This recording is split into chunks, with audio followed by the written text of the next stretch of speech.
Bismillahirrahmanirrahim. Assalamualaikum warahmatullahi wabarakatuh. Anak-anak, hari ini kita akan memulai materi baru, yaitu teks cerita fabel. Sebelum belajar, yuk simak video berikut ini dulu.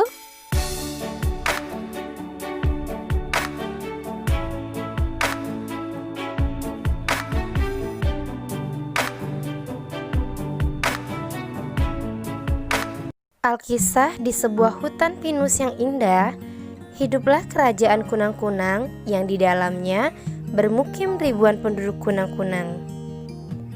Kerajaan kunang-kunang dipimpin oleh raja muda yang dermawan, Raja Poturis. Ia memimpin kerajaan dengan arif dan bijaksana. Hanya saja, sang raja belum menemukan pasangan hidupnya. Hampir setiap hari ia disibukkan untuk mengabdi kepada rakyatnya. Ia bahkan lupa untuk memancarkan cahayanya agar dapat menemukan calon ratu. Kehidupan di negeri kunang-kunang sangatlah indah. Jika malam telah tiba, semua penduduk keluar memulai kehidupannya. Cahaya berpendar, merah, oranye, kuning, hijau, bahkan biru. Semua warna memancar ke seluruh alam. Cahaya-cahaya itu tak lain keluar dari tubuh semua kunang-kunang.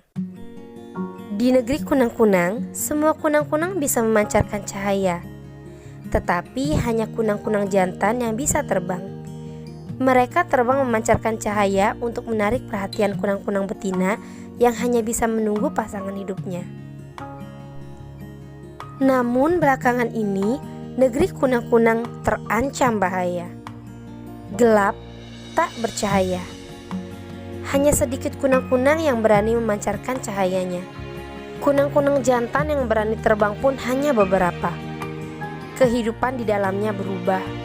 Bahkan untuk mencari cacing sebagai bahan makanan pun dilakukan sembunyi-sembunyi. Banyak kunang-kunang betina dan bayi kunang-kunang yang mati. Kekacauan ini terjadi karena burung elang pemangsa yang sangat kejam. Ia memangsa kunang-kunang betina dan bayinya yang hinggap dan bermukim di daunan. Elang menculik dan menghabiskan kepala kunang-kunang dengan lahap.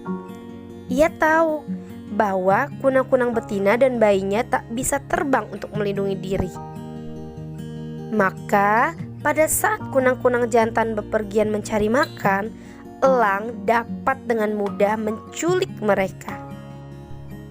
Kubi, kunang-kunang betina berparas cantik yang tinggal bersama ayah ibunya pun harus menahan pedih saat mendekap jasad ibunya yang hanya tinggal badannya saja. Elang dengan lahapnya memakan kepala ibunya saat ayahnya mencari cacing di luar. Untuk melindungi Kubi, ibunya meminta agar Kubi tak keluar dari persembunyiannya. Kubi menahan isak tangis saat ibunya tak berdaya melawan ganasnya elang. Penduduk lain pun merasakan ketakutan yang sangat hebat.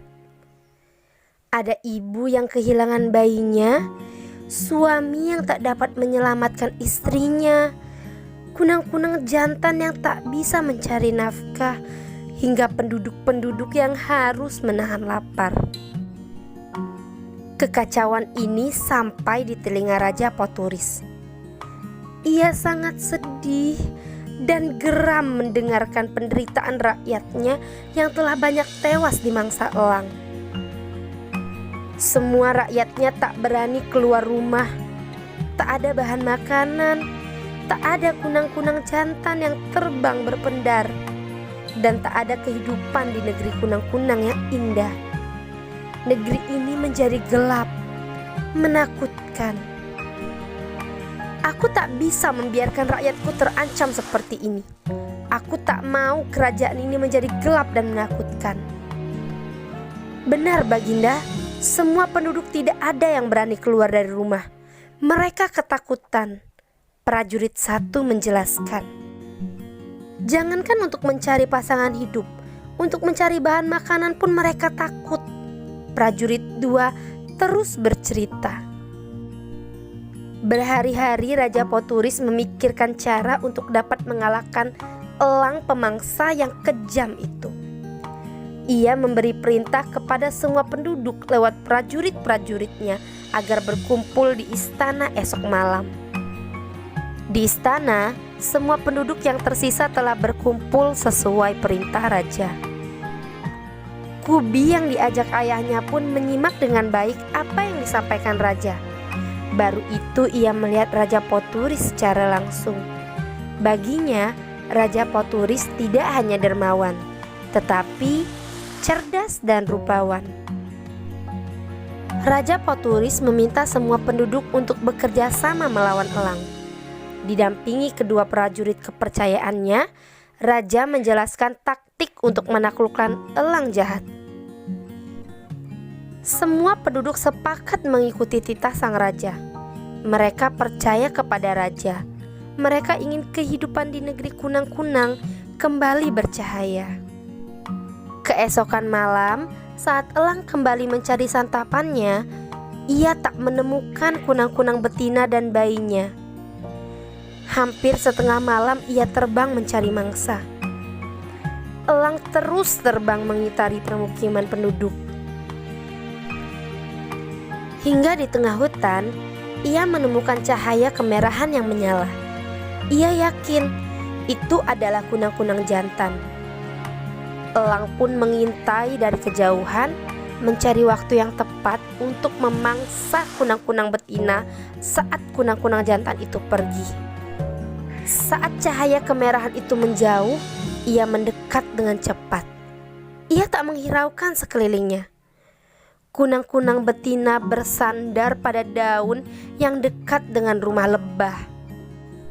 Elang yang kelaparan dengan gagah mengepakkan sayapnya dan membuka lebar mulutnya untuk menyantap kepala kunang-kunang betina.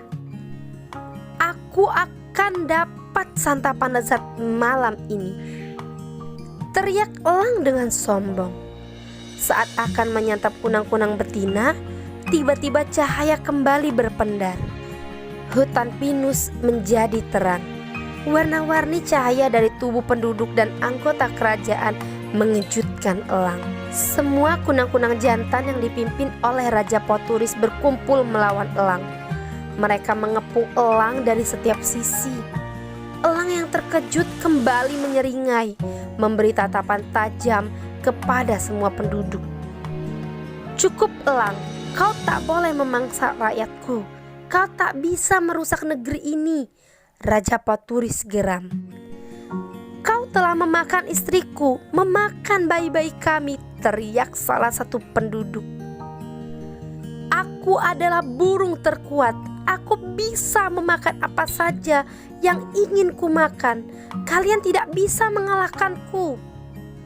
Elang mencoba mengambil kunang-kunang betina.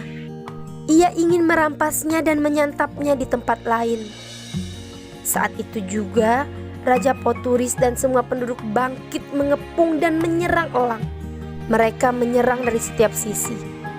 Di saat yang bersamaan, lebah-lebah keluar dari rumahnya. Mereka membantu penduduk kunang-kunang melawan elang. Lebah-lebah itu pun menusukkan sengatannya di tubuh gagak elang. Elang yang sombong pun kesakitan dan terjatuh. Sengatan beracun dari para lebah membuat tubuhnya lemas di atas tanah. Saat itu pula, seekor ular besar menyantap tubuh elang dengan lahap. Semua penduduk yang menyaksikan kejadian itu sempat merasakan ketakutan.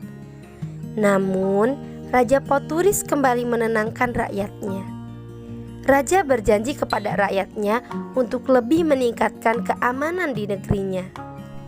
Raja akan membangun rumah-rumah yang lebih aman untuk semua penduduk. Sejak malam itu, kehidupan di negeri kunang-kunang kembali berjalan seperti biasa. Semua penduduk tidak takut untuk mencari makan. Raja Poturis pun mulai mencari calon ratu. Hampir setiap malam raja terbang memancarkan cahayanya. Di sebuah ranting yang dikelilingi daun, Kubi menghidupkan cahayanya yang berwarna oranye. Raja yang melihat cahaya itu dari kejauhan pun mendekat. Raja hinggap pada ranting itu. Ia mendekati Kubi yang sendiri. Raja dan Kubi saling mendekat. Raja Poturis jatuh hati pada Kubi. Akhirnya, Raja Poturis memilih Kubi sebagai Ratu Negeri Kunang-Kunang. Dipimpin oleh Raja Poturis dan Ratu Kubi, semua penduduk merasa aman dan tentram. Kini, negeri Kunang-Kunang kembali bercahaya. Nah, anak-anak, apakah kalian senang mendengarkan cerita tadi? Cerita tadi merupakan contoh dari cerita fabel. Sebelum kita memulai pelajaran hari ini, mari kita awali dengan sama-sama melafazkan lafaz basmalah. Bismillahirrahmanirrahim. Anak-anak, fabel adalah cerita pendek berupa dongeng yang menggambarkan watak dan budi pekerti manusia yang diibaratkan pada binatang atau hewan. Karakter-karakter yang terdapat pada binatang tersebut dianggap mewakili karakter manusia. Fabel bertujuan bukan hanya untuk menghibur semata, tetapi juga pendidikan moral dan budi pekerti. Fabel terdiri dari dua jenis, yaitu fabel fantasi dan fabel fiksi ilmiah.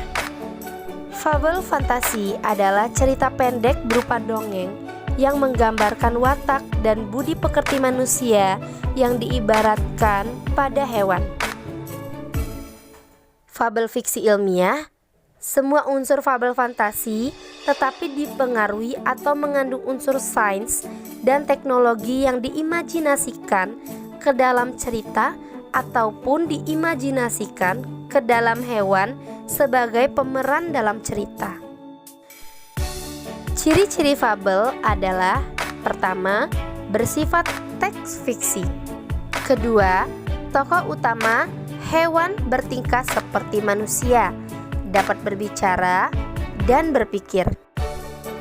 Ketiga, kata-kata yang sering digunakan sebagai kata pembuka adalah pada zaman dahulu, pada suatu hari, Alkisah, dan lain-lain. Keempat, umumnya tokoh baik akan berakhir bahagia dan tokoh jahat berakhir sengsara atau mendapatkan akibatnya. Kelima, menunjukkan penggambaran moral atau nilai moral serta kritik terhadap gambaran kehidupan. Keenam, menggunakan latar belakang alam. Seperti teks sastra lainnya, fabel juga memiliki unsur-unsur pembangun di dalamnya. Unsur-unsur itu adalah: yang pertama tema, kedua tokoh, ketiga penokohan, keempat alur, kelima latar, dan keenam adalah amanat. Baik anak-anak, untuk memudahkan kalian mengerti unsur-unsur pembangun dalam teks fabel, kita akan mencoba mengidentifikasi unsur pembangun teks fabel pada fabel berjudul Negeri Kunang-Kunang yang telah kalian dengarkan. Yang pertama, tema. Jika kalian mengetahui apa pokok permasalahan, apa ide utama, apa pokok pembicaraan di dalam sebuah cerita, berarti kalian sudah mengetahui apa itu tema. Karena tema adalah pokok pembicaraan atau ide utama dalam sebuah cerita. Seperti dalam fabel Negeri Kunang-Kunang, temanya adalah kebersamaan dan kekompakan penduduk negeri Kunang-Kunang melawan kejahatan elang. Selanjutnya, jika kalian sudah tahu siapakah pelaku-pelaku dalam sebuah cerita, maka kalian juga tahu siapa tokoh-tokoh yang berperan dalam cerita itu. Karena tokoh adalah pelaku yang menjalankan peran dalam sebuah cerita. Tokoh di dalam teks fabel Negeri Kunang-Kunang adalah Raja Poturis, Kubi, rakyat negeri kunang-kunang, elang, ayah kubi, ibu kubi, prajurit 1 dan 2, lebah-lebah, dan juga ular. Anak-anak, setiap tokoh pasti memiliki sikap atau watak atau juga perilaku yang berkaitan dengan ceritanya. Watak, sikap, atau perilaku itulah yang dinamakan dengan penokohan. Sebagai contoh, penokohan dalam teks fabel Negeri Kunang-Kunang adalah sebagai berikut. Raja Poturis memiliki sikap yang arif dan bijaksana. Kubi memiliki sikap pemberani dan baik hati. Elang memiliki watak jahat dan kejam. Ayah dan ibu Kubi memiliki perilaku yang pemberani. Prajurit 1 dan prajurit 2 memiliki sikap patuh dan baik. Lebah-lebah memiliki sikap mau membantu sesama. Dan yang terakhir, rakyat kunang-kunang memiliki sikap yang kompak dan baik hati. Unsur pembangun yang keempat adalah alur. Anak-anak, alur adalah tahapan cerita di dalam sebuah cerita. Alur memiliki 3 jenis, yaitu alur maju, alur mundur, dan alur campuran. Dikatakan alur maju apabila cerita tersebut bertahap ke depan. Sebaliknya, dikatakan alur mundur jika tahapan ceritanya berarah ke belakang. Dan dikatakan alur campuran berarti ceritanya bisa jadi dari depan dulu, lalu bertahap dia ke belakang, dan bisa jadi maju ke depan lagi. Nah, dalam teks fabel Negeri Kunang-Kunang, alurnya adalah maju, karena dijelaskan tahapan cerita dari Negeri Kunang-Kunang yang indah. Ada konfliknya ketika ada elang pemangsa yang jahat, lalu berakhir dengan Negeri Kunang-Kunang yang kembali damai. Unsur pembangun teks fabel yang kelima adalah latar. Latar adalah penggambaran tempat, waktu, dan suasana dalam cerita. Sebagai contoh, latar tempat, waktu, dan suasana dalam teks fabel Negeri Kunang-Kunang sebagai berikut. Latar tempatnya bisa kita lihat dari kutipan berikut. Yang pertama, di sebuah hutan pinus yang indah. Berarti latar tempatnya ada di sebuah hutan pinus. Yang kedua, di istana semua penduduk yang tersisa telah berkumpul sesuai perintah raja. Berarti di sana latar tempatnya adalah istana. Latar waktu di dalam teks tersebut adalah sebagai berikut. Hampir setiap hari ia disibukkan untuk mengabdi. Kedua, jika malam telah tiba, semua penduduk keluar. Ketiga, maka pada saat kunang-kunang jantan bepergian. Dan latar suasananya dapat kita lihat dalam kutipan berikut ini. Pertama, kehidupan di Negeri Kunang-Kunang sangatlah indah. Kedua, penduduk lain pun merasakan ketakutan yang sangat hebat. Ketiga, semua penduduk merasa aman dan tentram. Anak-anak, setelah mendengarkan teks fabel berjudul Negeri Kunang-Kunang, apakah kalian sudah mendapatkan pesan yang sampai? Jika sudah, maka kalian sudah mendapatkan amanatnya. Amanat adalah pesan moral yang ingin disampaikan oleh pengarang kepada pembaca ataupun pendengar ceritanya. Sebagai contoh, amanat yang ada di dalam teks fabel Negeri Kunang-Kunang adalah sebagai berikut. Pertama, sebagai sesama makhluk Allah, kita tidak boleh saling menyakiti. Kedua, agar tercipta hidup yang damai, diperlukan kekompakan oleh semua penduduk negeri. Dan yang terakhir, jadilah pemimpin yang arif dan bijaksana seperti Raja Poturis.